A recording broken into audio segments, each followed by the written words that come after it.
Dari kelompok kami akan mempresentasikan tentang alinyemen horizontal dan superelevasi. Next. Anggota kelompok kami ada Immanuel Mandalika, Givael Kawan, Ivan Liratu, Fritz Tikoalu, dan Indah Marani. Next. Kita masuk dalam alinyemen horizontal. Alinyemen horizontal adalah proyeksi sumbu jalan pada bidang horizontal.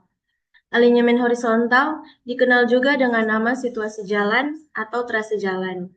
Alinyemen horizontal terdiri dari garis-garis lurus, biasa disebut tangen, yang dihubungkan dengan garis-garis lengkung tikungan. Next. Panjang bagian lurus. Dengan mempertimbangkan faktor keselamatan pemakai jalan, ditinjau dari segi kelelahan pengemudi, maka panjang maksimum bagian jalan yang lurus harus ditempuh dalam waktu tidak lebih dari 2,5 menit sesuai VR. Next.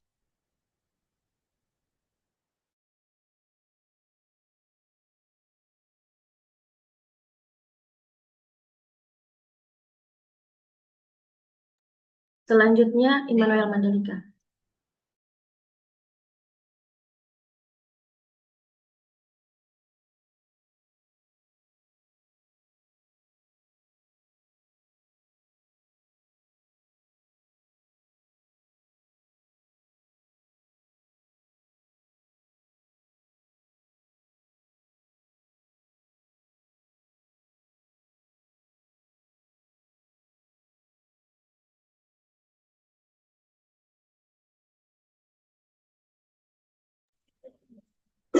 Gaya sentrifugal. Apabila suatu kendaraan bergerak dengan kecepatan tetap V pada bidang datar atau miring dengan lintasan berbentuk suatu lengkung seperti lingkaran, maka pada kendaraan tersebut bekerja gaya kecepatan V dan gaya sentrifugal F. Gaya yang mengimbangi gaya sentrifugal tersebut dapat berasal dari gaya gesek melintang antara ban kendaraan dengan permukaan jalan. Komponen berat kendaraan akibat kemiringan melintang permukaan jalan. Gaya sentrifugal F yang terjadi F sama dengan MA, di mana M sama dengan massa sama dengan G per G. G berat kendaraan, G kecil gaya gravitasi bumi, A sama dengan percepatan sentrifugal sama dengan V2 per R. V sama dengan kecepatan kendaraan, R sama dengan jari-jari lengkung lintasan. Next.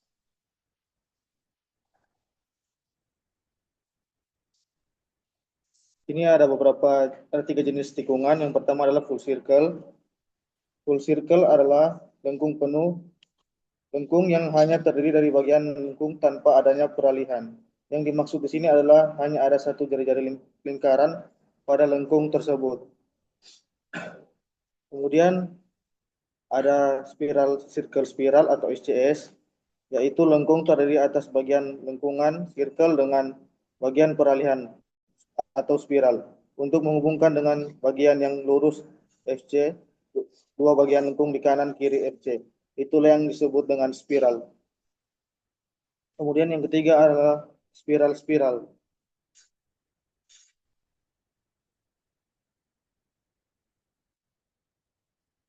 Spiral yaitu lengkung yang hanya terdiri dari spiral-spiral saja tanpa adanya circle. Ini merupakan model SCS tanpa circle.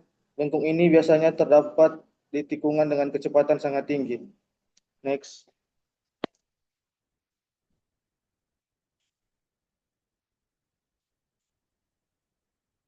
Jari-jari tikungan. Jari-jari tikungan minimum atau Rmin ditetapkan sebagai berikut.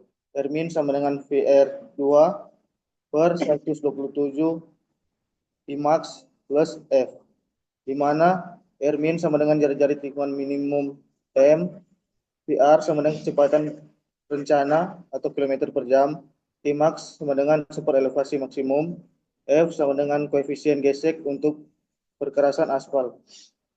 F sama dengan 0,14 kurang 0,24. tabel dapat dipakai untuk mendapatkan R min. Next. Lengkung peralihan. Lengkung peralihan adalah lengkung yang disiapkan di antara bagian lurus jalan dan bagian lengkung jalan berjari-jari tetap R. Berfungsi mengantisipasi perubahan alignment jalan dari bentuk lurus R hingga sampai bagian lengkung jalan berjari-jari R.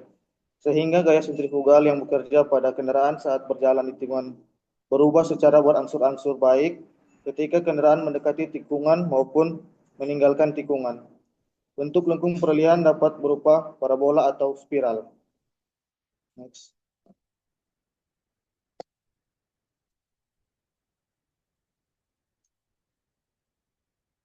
Lengkung peralihan LS ditentukan dengan tiga rumus di bawah ini. Berdasarkan waktu tempuh maksimum di lengkung peralihan, di mana L sama dengan VA per 3,6 T, di mana T waktu tempuh pada lengkung peralihan ditetapkan 3 detik, VR sama dengan kecepatan rencana kilometer per jam. Berdasarkan tingkat pencapaian perubahan kelandaian, LS sama dengan Tmax kurang EN, di mana VR kecepatan rencana kilometer per jam sama dengan EM sama dengan super elevasi maksimum, EN sama dengan super elevasi normal. RE tingkat pencapaian perubahan kemiringan melintang jalan, mm milimeter mm detik. Berdasarkan antisipasi gaya sentrifugal, LS sama dengan 0,022 PR pangkat 3 per RC kurang 2,727 PR E per C, di mana LS panjang lengkung spiral M, R sama dengan jari-jari busur lingkaran, M, PR sama dengan kecepatan rencana kilometer per jam, C, perubahan percepatan 0,3 kurang 1,0 disarankan 0,4 meter per detik. Next.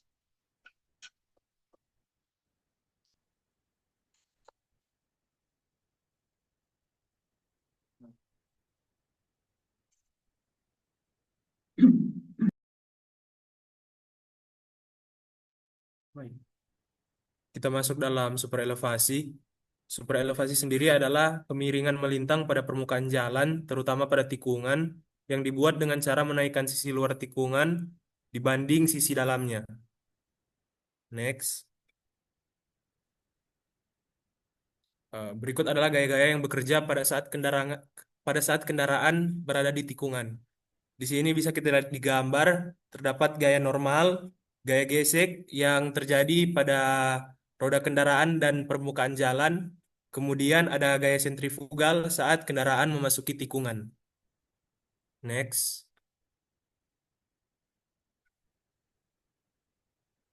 Berikut adalah persamaan dasar desain kurva. Untuk kecepatan dalam meter per detik, di mana superelevasi tambah koefisien gesek lateral sama dengan kecepatan rencana kuadrat dibagi akselerasi gravitasi dikali radius kurva horizontal dalam satuan meter.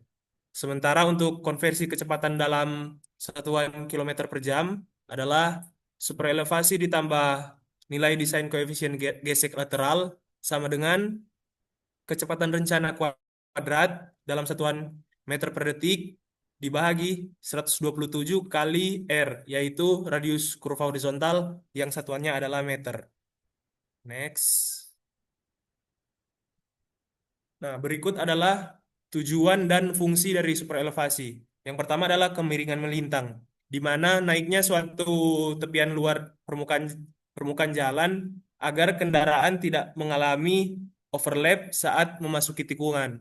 Kemudian adalah memudahkan kendaraan. Disediakannya superelevasi ini agar aman saat berada di lengkung horizontal.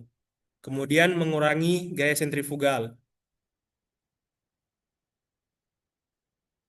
Nanti cut ini, udah berhenti lama, Cok.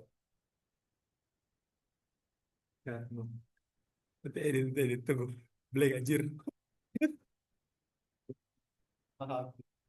Ya enggak, cowok. Mau cari itu materi. Jelaskan gimana kayak sentrifugal. Pikir. Oh, nanti kita ini. Tunggu, mana ini gaya sentrifugal? Ini NERP apa sih cuma? NERP Gaya dari PPT. sentri.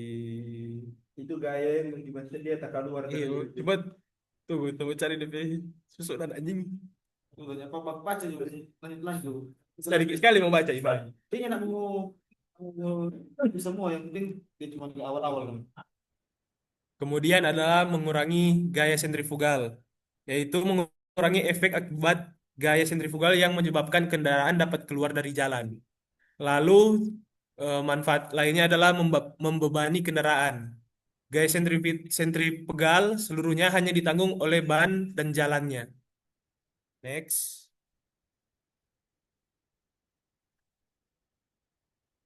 Nah, berikut adalah pencapaian superelevasi, yaitu hubungan kurva linear superelevasi dengan kekesatan kekesatan samping jalan dengan kebalikan radius lengkung. Di tabel ini dapat kita lihat penerapan kecepatan rata-rata lebih rendah daripada kecepatan rencana. Bisa dilihat misalnya kecepatan tempuh rata-rata, misalnya kecepatan rencana 100 km per jam, kecepatan tempuh rata-ratanya itu adalah 85 km per jam. Next.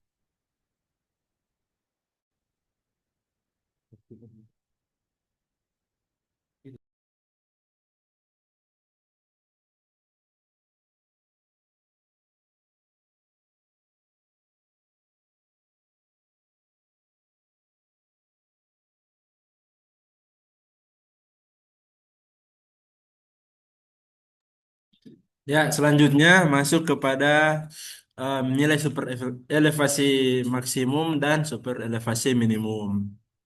Dalam Permen PU nomor 19 PRT garis miring M 2011, sebenarnya kemiringan jalan atau super elevasi maksimumnya itu hanya diizinkan sebesar 8% untuk jalan antar kota, jalan perkotaan, dan JBH. Nah, namun elevasi super elevasi itu masih diizinkan dalam 10 hingga 12% jika dengan bertujuan untuk mencegah yang pertama ini mencegah kendaraan itu berhenti atau tergelincir pada permukaan ini khususnya untuk jalan beres sebenarnya. Dan ini sebenarnya agak ekstrim karena kenapa? Karena ini terlalu tinggi sehingga itu bisa menyebabkan kendaraan itu bisa terbalik saat berhenti di tikungan. Nah, ini juga mengurangi bahaya pada simpang ketika berbelok. Nah, tujuannya tidak membesarkan tidak melebihi 10 hingga 12%, ya karena itu. Karena jika sudah terlalu miring dan kendaraan berhenti, nanti kendaraannya bisa jatuh atau merosot ke bawah. Selanjutnya, untuk super elevasi minimum, sebenarnya semua tikungan itu dikehendaki untuk memiliki nilai super elevasi. Namun dalam keadaan sebenarnya ada juga jalan yang tidak ada super elevasi. Namun dalam aturannya itu setidaknya tikungan itu memiliki super elevasi sebesar 3%. Apalagi untuk daerah curah hujan tinggi. Ini sebenarnya 3% dikhususkan untuk tikungan dengan kecepatan rencana yang dibilang pelan. Nah, 3% ini diambil dari sebenarnya dari kemiringan melintang normalnya. Jalan kan sebenarnya memiliki kemiringan melintang sebesar 2 hingga 3% dengan tujuan apa? Em, Air hujan itu bisa pergi ke tempat drainase. Nah, inilah setidaknya mencapai 3% atau menyamai kemiringan yang sebelahnya 3%. Nah, ini. Next. Nah, dalam penerapan apa super elevasi, yang pertama, jalan itu untuk jalan lurus dikehendaki untuk memiliki kemiringan melintang jalan normal untuk mengaliri air. Nah, dalam hal ini itu biasanya standarnya 2 hingga 3%. 3% khususnya untuk jalan yang em, sering hujan untuk atau daerah yang hujan, sering hujan. Nah, untuk kemiringan jalan sendiri itu diterapkan pada dua lajur dari sumbu tengah menjauhi median. Jika memang jalan ini memiliki median, jika tidak, Ngambil nilai lebar tengah dari jalan, lalu dibagi dua. Selanjutnya untuk super elevasi itu akan berada ketika jalan itu berubah dari jalan lurus memasuki alinyamen horizontal. Jika dilihat di sini, dia akan masuk super elevasi pada bagian yang di sini. Dan untuk sumbu rotasi, yaitu sumbu rotasi sebenarnya adalah sumbu di mana garis tengah melintang dari jalan itu sendiri, ya. Di mana itu menjadi sumbu atau titik untuk jalan membentuk super elevasi. Ya, bagian itu. Nah, ini masih kita. Masih. Nah, lebih panjang cuy. Selanjutnya masuk kepada panjang pencapaian super elevasi. Di sini untuk panjang pencapaian super elevasi itu sendiri merupakan kemiringan transisi kemiringan dari badan jalan normal jalan lurus ke kemiringan melintang super elevasi penuh pada busur lingkaran. Nah, untuk di sini ada gambarnya bisa dilihat di sebelah kiri. Untuk TRO sendiri merupakan tangent run out atau adalah panjang jalan yang diperlukan untuk mencapai perubahan melintang jalan dari kemiringan normal di sini menjadi datar atau bisa dibilang menjadi nol. Di sini kan kemiringannya 3%. Nah, dia untuk mencapai 0 derajat itu adalah sepanjang TRO ini. Untuk SRO atau Super Elevation Run Out akan panjang dari ketika mencapai elevasi 0 atau level, ini sering disebut level kalau di jalan, ke super elevasi. Jadi dari derajat 0 ke derajat super elevasi itu merupakan SRO pengertiannya. Dan selanjutnya ya ini sudah. Dan untuk panjang total yang diperlukan untuk pencapaian super elevasi adalah LS sendiri. Jadi itu LS merupakan gabungan dari TRO dan SRO. Jadi dari titik melintang normal ke super elevasi. Oke, ini siapa tuh kita lagi? Ih, banyak, Brim.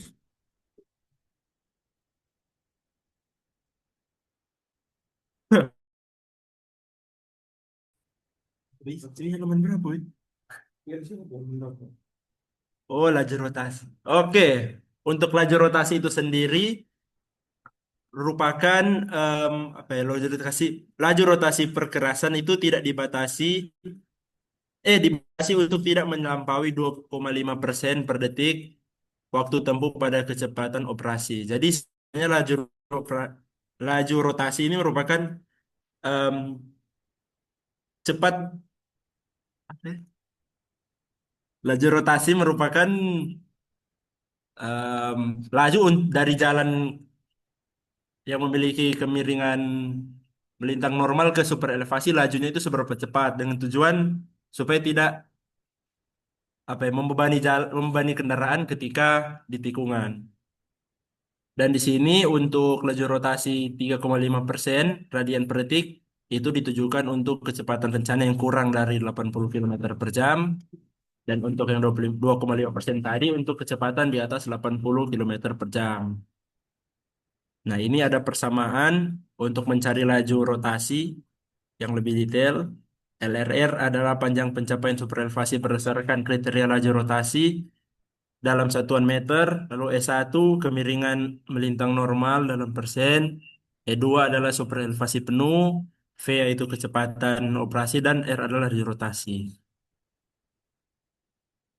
Untuk 3,5% per detik itu sebenarnya bisa digunakan dan dikhususkan untuk jalan-jalan dengan desain berkecepatan tinggi. Sedangkan bisa saja untuk masuk ke 4% itu tujukan kepada jalan yang dibangun pada medan pegunungan. Hal ini dikarenakan kalau medan pegunungan itu bisa saja diperbesar karena kecepatannya itu bisa melebihi kecepatan rencana sebenarnya.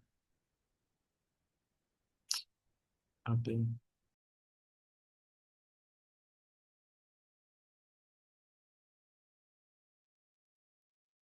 Baik, kita masuk pada kelandaian relatif. Untuk penampilan dan kenyamanan, Panjang runoff super elevasi hendaknya didasarkan atas perbedaan maksimum yang dapat diterima antara kelandaian memanjang sumbu rotasi dan tepi perkerasan. Sumbu rotasi biasanya adalah garis tengah jalan yang tanpa pemisah jalan, tetapi bisa tepi dalam atau tepi luar perkerasan pada jalan yang dilengkapi median. Kelandaian relatif maksimum bervariasi dengan kecepatan desain untuk memberikan panjang runoff yang lebih panjang pada kecepatan lebih tinggi dan lebih pendek pada kecepatan lebih rendah. Interpolasi kelandaian relatif yang diterima antara 0,80% dan 0,35% masing-masing untuk kecepatan desain 20 dan 130 km per jam memberikan kelandaian relatif maksimum untuk rentang kecepatan desain. Di sini kita bisa lihat bersama dalam tabel, jikalau PD-nya 20 km per jam, itu kelandaian relatif maksimum dia dapat 0,80% dan kemiringan relatif ekuivalennya itu maksimum 1:125 dan seterusnya. Next. Jika ada beberapa lajur yang akan dirotasi, faktor-faktor penyesuaian berikut ini hendaknya diterapkan pada lajur-lajur yang akan dirotasi. Di sini juga ada tabel. Itu jikalau jumlah lajur rotasi atau N1-nya adalah 1,0, dia faktor penyesuaian atau BW didapat 1, dan untuk kenaikan panjang relatif terhadap rotasi satu lajur juga mendapat